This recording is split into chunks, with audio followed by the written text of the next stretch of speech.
இதுல பார்த்த மாதிரி 30 இயர்ஸ் கீழே இருக்கிறவங்களுக்கு கார்டியாக் அரெஸ்ட் வர வாய்ப்பு இருக்கா? இருக்குங்க. ஆனா இதோட ப்ரிவிலன்ஸ் வந்து ரொம்ப கம்மி. ஏன்னா கார்டியோவாஸ்குலர் டிசீசஸ் வந்து அவ்வளவா இருக்காது. அப்படியே இருந்தாலும் இட் இஸ் கன்ஜெனிட்டல், அதாவது பர்த்ல இருந்து இருக்கும், இல்லைன்னா ஹெரிடிட்ரி. இப்போ 30 இயர்ஸ் மேல இருக்கிறவங்களுக்கு இந்த மாதிரி கார்டியாக் அரெஸ்ட் வர ஹையர் வாய்ப்பு இருக்கு.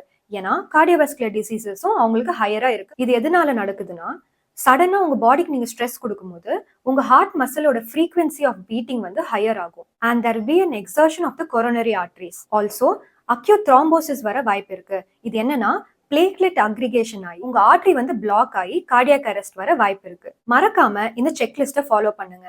உங்களை ரெகுலரா மெடிக்கலா ஸ்கிரீன் பண்ணிக்கோங்க. அண்ட் நீங்க ஒர்க் அவுட் பண்றப்போ proper warm up and cool down protocol follow பண்ணுங்க. And don't forget to hydrate your செல்ஃப். ஹார்ட் ரேட்டை மானிட்டர் பண்றது ரொம்ப முக்கியம். ஸோ நீங்க ஏதோ ஒரு ஃபிட்னஸ் ட்ராக்கரை யூஸ் பண்ணிக்கலாம். அப்படி இல்லைன்னா உங்க மேனுவல் மெத்தட்ல உங்க ஃபிங்கர்ஸை யூஸ் பண்ணி ட்ராக் பண்ணிக்கலாம்.